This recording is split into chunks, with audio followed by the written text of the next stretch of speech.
Welcome to the Tao of Sports podcast with Troy Kirby, covering sports business with over 300 industry leaders from across the globe. Now, here is your host, Troy Kirby. Well, thank you for listening to the Tao of Sports podcast. I'm Troy Kirby with episode 879. This is with Kathy Burrows. I do want to mention that it's been a while since I've updated. I mean, a while. I looked back and it was 2019 the last time I had a Tao of Sports podcast. I want to explain, sometimes we hear the same things. I did 879 episodes and I kept hearing the same thing. Sell the experience, basic. And now we're starting to finally get out of the phone crusher. We're starting to get into new conversations around technology, around how that actually helps. And I was excited to kind of do this. I went down to Phoenix during my spring break. I am fully an academic. Now that I'm doing classes at St. Martin's under sport management and business, St. Martin's University in Lacey, Washington, right down the street from me. And they asked me to be a instructor. And what was great about this on that spring break was to go down to Phoenix, see some old friends, and actually have new conversations. See the place that we were even a decade ago. I started this 12 years ago. And isn't it amazing how far we've come? And, I can't think of a better guest for this kind of restart, I guess, at 879 than Kathy Burrows. Kathy Burrows is somebody that I met about 2014, 2015. She started writing LinkedIn posts. I would put them in my email newsletter, rip the email newsletter that kind of died around 2020 with the pandemic. But really, she had a lot to say. She always gives away stuff, which is why I think she becomes a better sales trainer, because she doesn't just rely on the old stuff. And so I managed to, keep that conversation going in Phoenix in 2024. And it was great to see her 10 years later. Now, I've seen her since. I did two Seattle sports marketing conferences that I held at the convention center there with her. She was always has my back. I've helped publish books with her. And I really do think she brings a lot to the conversation. That's why she's my guest at 879 as we kind of restart the Tao of Sports podcast. Well, Kathy, once again, you're coming on to the podcast. Thank you very much. Oh, I'm excited. Yes, this is great. I like the fact that, we've had this friendship over about a decade or more? Yep. It started with some LinkedIn posts, and it's kind of grown from there.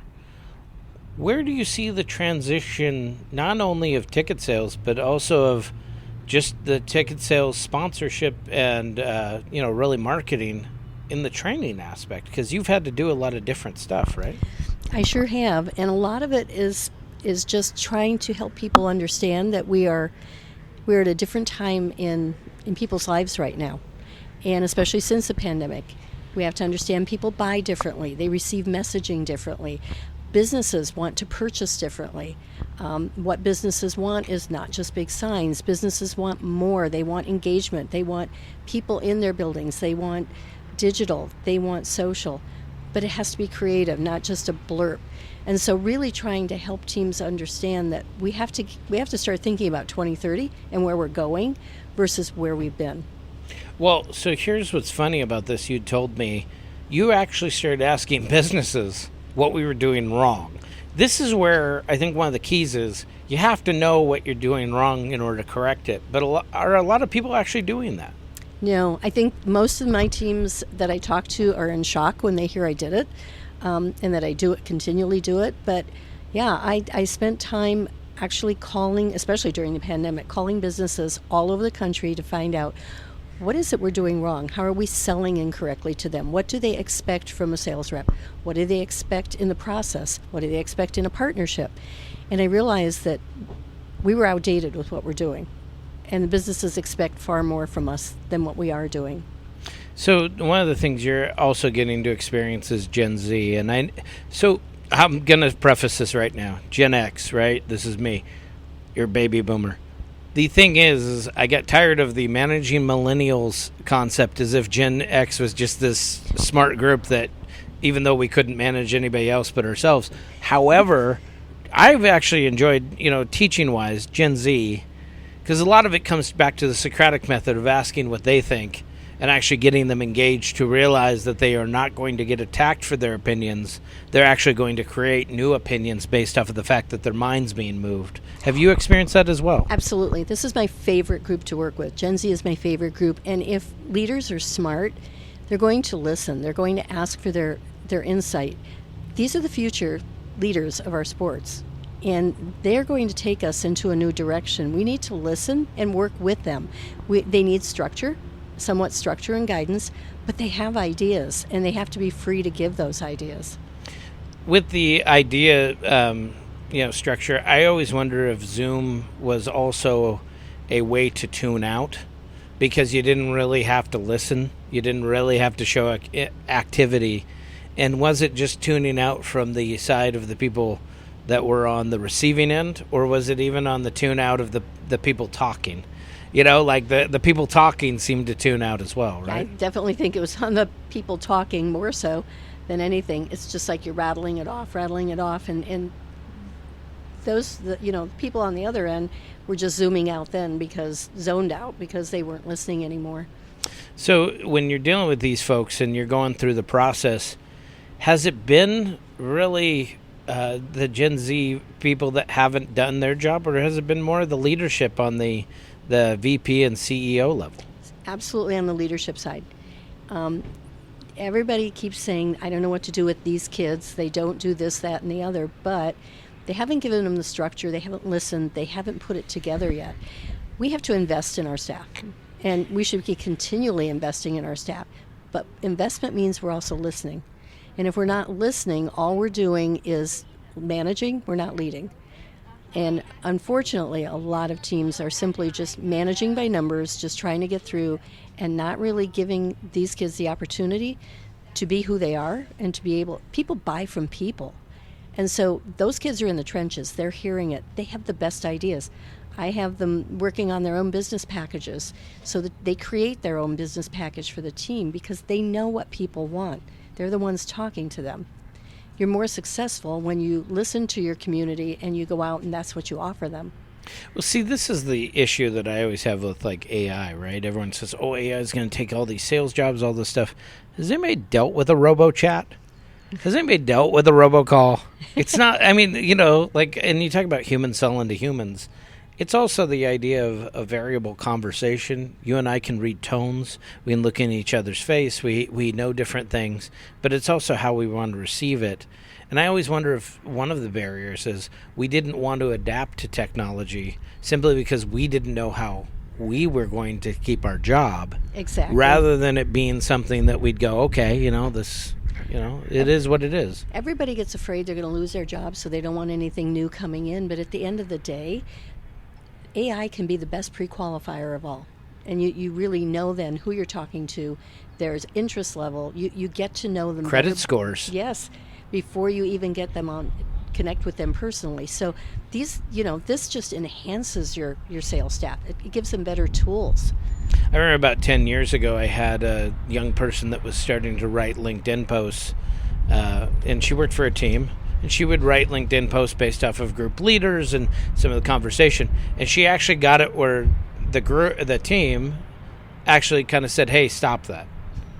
What's interesting is, they weren't comfortable with the digital side.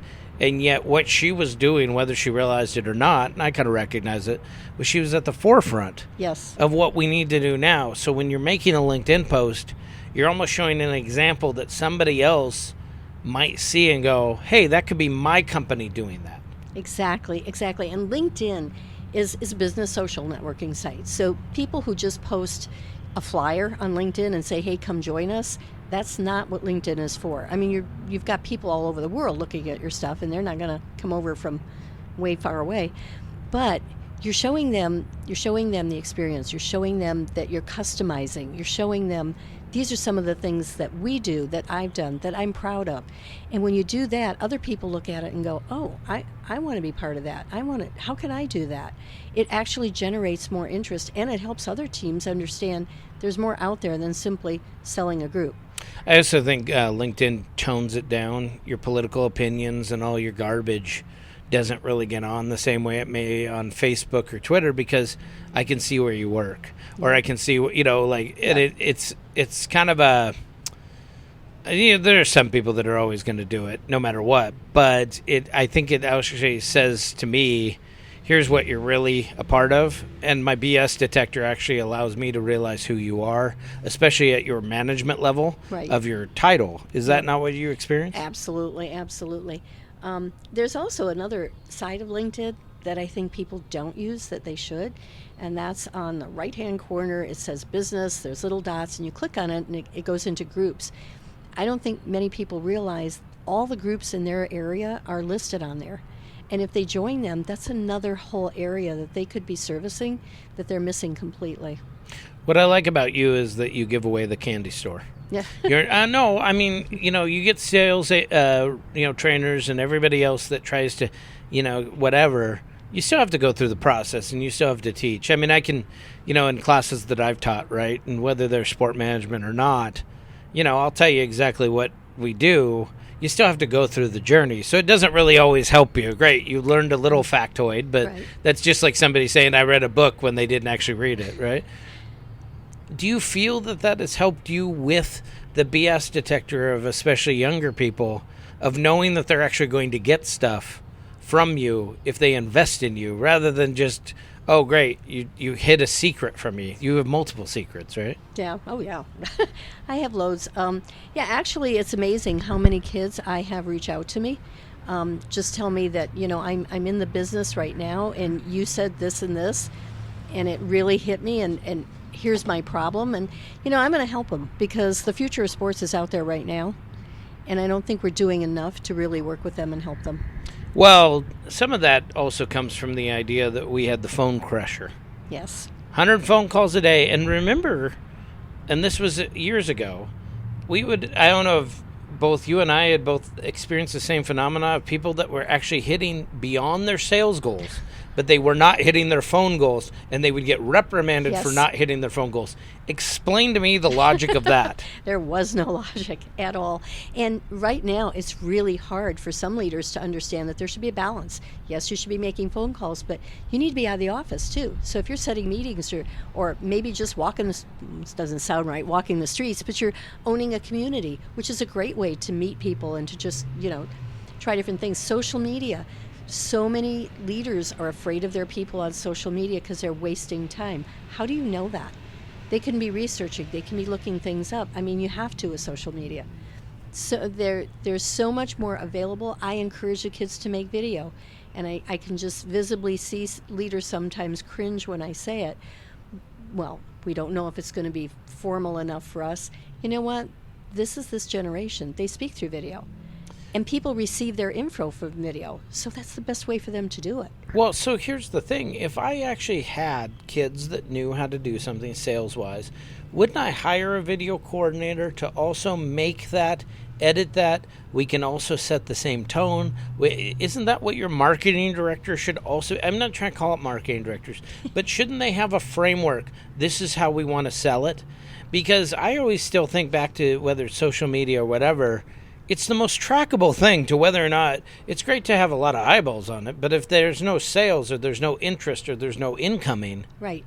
Are you really producing? Right. And so that to me should be the question mark, shouldn't it? I mean, that's why TikTok or whatever, just because you get 6 million eyeballs, if you don't actually get the transitory sale, what was the point, right? Right. And it's interesting because so many kids. I encourage them to do video, and when they finally do, they're like, oh, this is actually fun to send out, and people respond. I look at it as you get a new book of business. You come in, and sometimes you get a new book of business right off the bat. Somebody left, so you're acquiring theirs. Why are we calling them all right off the bat to say, hey, I'm your new rep? Why aren't we sending a video? Why aren't we sending a text? I mean, how many young people really want to answer a unlisted phone number or a phone number they don't recognize? Oh, exactly. And by the way, I mean, you're older. Do you really want to answer a phone number you don't recognize? I never do. Because we've all been trained that might be a robocall. That might also be a bad call. That might also might be a debt collector or a scam artist. If that's the case, are we really preparing ourselves for? Exactly. Exactly. And I tell teams all the time, when you connect with somebody, especially the first time, ask them their preferred method of communication and communicate that way. And the majority of them will say text. Don't call me. And that's okay. There's nothing wrong with that. But if the salespeople and I'm even talking above are even that type of person, don't call me this way, don't contact me this way, yet they want everybody else to. Yeah, it just seems, and I think some of that comes from the old school method, and the old school method sounds, well, I can at least say blah, blah, blah. Yeah. But is that actually translating to what we need, which are actually better sales? Not just more sales, but better sales. Right. No, it's not. It would be better to be able to communicate. No, it's fine. We can cut that out. Communicate in the method that they're used to. It is easier for them. Because what we're doing right now is most of our calls aren't getting answered. Most of our voicemails aren't being responded to. No matter how creative we get with them. But amazingly enough, you send a text and they're going to answer you. Yeah. You want to run and get water? Or? No, I'm okay now. One of the things that I do think changed from the pandemic was one day, all of a sudden in 2020, minor league baseball got taken over. That changed the ball game, figuratively and whatever, because a lot of the wild promotions we saw died down. Even though we had a lot of interest from people that wanted to be a part of promotions, ticket sales, etc., is that not us not listening to our customer? Yeah, and more we need to listen to the customer. It's amazing how many customers right now will tell you, we go to a minor league game, it's just like the major league game. There's nothing different. And in order to sell a minor league game, you're selling the unique experience that you're going to get. That's what you're really selling. It's going to be different from a major league game. I always look at it the same way as Don Rickles. You're getting festive abuse. He's not really making fun of you, but, if you're an old lady, he's going to say, I'm sending you back to the home. Yeah. It's the crazy stuff. Do we really want them focused on standings in the minor league? I don't know that I really care that much. Right, and quite frankly, most people that come, except your diehards, most people that come don't know one player from another anyway. And they're coming just to have a good time. I mean, they are coming for a good time. That's what they're looking for. Your younger generation especially wants to socialize and have fun and literally have fun. How can we engage them and have fun? What can we make it fun? So that's what's interesting, because I feel like we've reverted back to the late 80s, 90s when it was essentially we just had a baseball game. Bull Durham came out great. We didn't really, great. You were sent down to the minors and, we got our half-empty stadiums. And when they started to transition to wild fun, that seemed to almost be something that, rejuvenated the minor leagues. That's how you have the $1 million stadiums and all the other stuff. Do they really think that that's going to, last? I mean, I hate to make you answer for minor league baseball, but, I mean, when you're actually going out for that conversation, if it's just the difference between the major and minor leagues of the same thing, that makes it harder to sell, not... Right. And you have to know your community, and I don't think enough teams know their community. I think they find a model, and they think it's going to work, and so they just put that model in everywhere. That's not the answer. You have to know your community. Every community is different. How far can you go with some communities? Some communities are more blue collar. They're coming for fun. They're coming to forget work, to laugh, to have a good time. Are you providing that? But was there really anything that in affiliated minor league baseball that went too far? I mean, come on. Like that. I mean, and even with the unaffiliated, I've never seen anything that went, so drastic that I would have been embarrassed. Exactly. And there might have been the one or two exclusions, but that somebody can pick. But I think their community is a good barometer, as you mentioned. How do you go and sell into a community when you don't have something outrageous to sell? That's true. It's hard. That you go back to, you're trying to sell a group, you're trying to sell season tickets, you're selling everything that a major league team is selling. And so the response is, we're selling the experience. So I will ask them, what is the experience? And everybody stumbles on that because they can't describe the experience. Well, it's family fun. Okay, what is the fun? Well, we have a kids land. Well, what is the fun? There's got to be more. I mean, they could go to a playground. What is the fun? There has to be more to it than that. What is engaging them when they come? What makes them laugh? The world is a not so great place right now. You need those couple hours of just sit back, relax, kick up your feet, have a beer, and laugh, and enjoy yourself. But that's the other thing. So the beer costs $20, Yeah. or the meal. So I better be getting some real big fun, because your fun better be more fun than across the street's fun. And when I see a lot of that, I also see the people that claim to be traditionalists that can't figure out why people don't go to their games, but at the same time then don't want to actually have any type of entertainment beyond this. Yep. And it's almost cascaded into the idea that we almost need to be the Louvre, where it's the most boring thing possible for me to be convenienced, and then why can't you get with the program? Yep. I've had so many I've talked to consumers too. So when I was calling businesses, I was calling consumers, I was calling season members, asking them what we could do better also. And to your point, there are a lot of them saying that it's become very boring now. And that's sad. And isn't it also that we're also not doing anything for our group of leaders that's different? Exactly. I used to harp on this a while ago. If it's and I'm not trying to gender qualify, but if it's some lady that is an administrative assistant or executive assistant, she got stuck with this. Yep. I'm going to bet that those 500 tickets, giving her an extra 2 tickets to a game is not what it's going to be. You don't give her a spa package. You don't give her a thing to, if you had Taylor Swift tickets, that'd be different. But you know what I'm saying? Like, you don't give her something that's completely outside of your sport in order to reward her. Yeah. Even though you own an arena, even though you already have them coming through town and you can't figure out a way. Yep. Yeah, that's entirely true.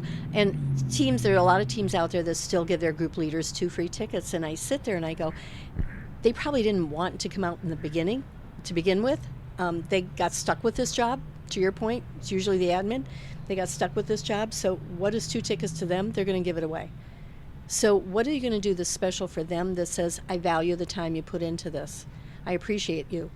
Saying I appreciate you and showing I appreciate you will go so much farther. What you want is for them to say, I can't not do something with you because you make me feel good about myself. I always look at it as the mistreated spouse does everything, and then that person's at the door with their luggage, and then the other person comes home and goes, oh, shoot, I should have done something. Aren't we, when we are not doing enough for our group leaders, aren't we setting up for the fall of waiting for another team or another group to go, hey, you can come here? And by the way, we're not just talking sports. We're also talking like giant wave centers and, anything else that needs groups, right? Because you don't actually have to have a sporting event. You could have it to where it's anything else, right? Yep. And that's interesting you say that because a lot of group leaders told me that, they may have a good time, but the amount of work they put into it, and XYZ comes in across the street and says, hey, I'll do this, and here's what we'll give you. Suddenly it's like, we're going to try this because they value me more. And when you think about it, how are we valuing? How are we valuing our season members? How are we valuing them? We provide value. We should be selling the value that is important to them. But are we providing the value to the leaders themselves?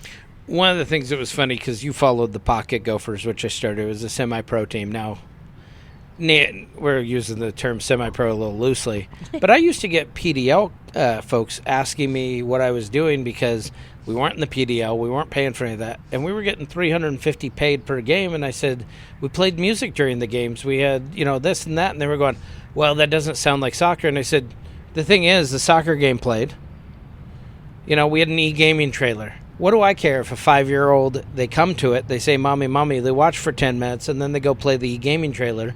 What do I care if they have really good concessions? Bounce house. Yep. I mean, these are little things. But I don't think people consider that your sport is great, but this is not the UK. This is not the idea that I only have this sport. If I was a hockey town in Canada, I wouldn't have to worry about that because that's the only thing happening. This entire place is shutting down. But I've got 50 million things every day to go to. Yep. Your spot on with that. And when you think about it, the game is incidental to most people. You have a few, again, diehards that this is really important to them, but to the majority of the people coming, the game is incidental. And so it's what are you providing beyond that that's going to entertain them and keep them coming back? Otherwise, you have a one-time and gone.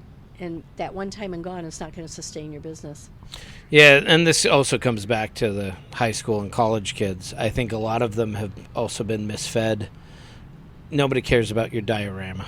Nobody cares about that. They care about whether or not you're creative, right? Concessions can do stuff. Are we not really engaging enough of the kids before they come through to have them know what they need to do and get them in that creative mindset even before? Oh, we're not doing anything. I mean, we're totally not doing anything. And some of the things I've encouraged teams to do actually is to start hiring young kids and let them go forward with social media. Don't block them so much that it's, this is how I want it, this is how I do it. Because 90% of your people don't care about the team that much, and you can only post so much about a team. You want to socialize more with getting them excited about coming in. What are you going to have that's new and cool and different that I'm going to come in and hang out? So it's great if you say, we'll have $2 beers for happy hour, or $5 beers, and they're going to be mini cups, but it doesn't matter. It's $5 beers for happy hour. But then that's where you kind of end it. So what's the experience you're going to have beyond that? Where is it going to be? What are you going to do? Is there going to be music? Is there going to be fun? What are you going to do to engage them? Everybody says, I want to get them out of the bars and I want to get them here. What are you doing to move the needle then? And how are you preparing them for that? 2008 was a big deal for everybody, but real estate and insurance actually had to do a market correction in how they train their agents. I started following this stuff. We have a lot of real estate agents where I live, but it's like, especially with the young people, and allowing them to kind of lead, because they were able to sell people, especially during the pandemic, on houses they never stepped foot in. Yep. And I always look at that as, if they're able to do that and to move people along that kind of pipeline and get them to where they're even investing in a house that they barely stepped foot in, maybe they get into it later on, how is it that we're not looking at that from that standpoint? Because I think most of our leaders have been conditioned to just lead the exact way they were taught and they were trained. So nobody wants to get out of their comfort zone and really get with the program to where you are. You're spot on with the pandemic. I mean, I could not believe just going for walks, the houses, text for visual tour, text here, or, you could have a private showing, just go in and for a private showing. They just became so creative in order to sell. Your realtors and your live music tended to be all on top of things. So what could we do to engage people and bring people out and really still sell to people? While teams were calling saying, we don't know what to do. We're laying off people. I'm like, this is not the time to lay off people. This is the time you should be engaging people. I think a lot of people looked at it as a useful excuse for a P&L. Yeah. And they didn't look at it as what it cost them in that P&L on the L side, because they didn't have that experience coming out of it. Yep. So you're training young ones, but are you really training them the right way? And I'm curious of whether or not the playbook's finally been thrown out and we've actually had to readapt to how we sell, in the positive way. Yep. I think some of the teams are starting to get it. Slowly but surely. Some of the teams are starting to get it. They're starting to use text more. They're starting to use video more. They're just coming up with different ways to do things, encouraging the kids to come up with the ideas and let's try it. I just met with Jeff Overton, who used to be a senior VP back in Cleveland, and we were laughing because I used to go to him with what I thought were brilliant ideas, and oh my God, some of them I think he must have cringed when he heard them, but he never stopped me from them. He would say, go try it. If it didn't work, he would say, what do you think you could have done better? Don't just discount it now. How can you improve it so it will work? So he encouraged me to just try. And I don't think there's many people out there right now in leadership roles that are encouraging anybody to try. So this is where we look into the future. What do we have to do to push that narrative? I think it's a lot of, I think education should be on leadership side. We can still we need to educate, obviously, the kids coming in. But I think leaders need to realize that they need to be educated. They need to be brought into where are we, what do businesses want right now, why haven't we adapted to that, and why are we still trying to sell what we did before, and how can we do some visionary planning and start looking ahead and start tracing. We do great data analytics on a lot of stuff, but are we really researching buying habits? Are we really researching business habits? What are we researching that's really going to help us down the road so that we can adapt to it? Historical knowledge is a good thing. It's like listening to your grandparents. Mm-hmm. I don't think enough people have probably listened to the past in the leadership angle, and maybe that's a trait of I got the title. Yeah. Great, you got the title.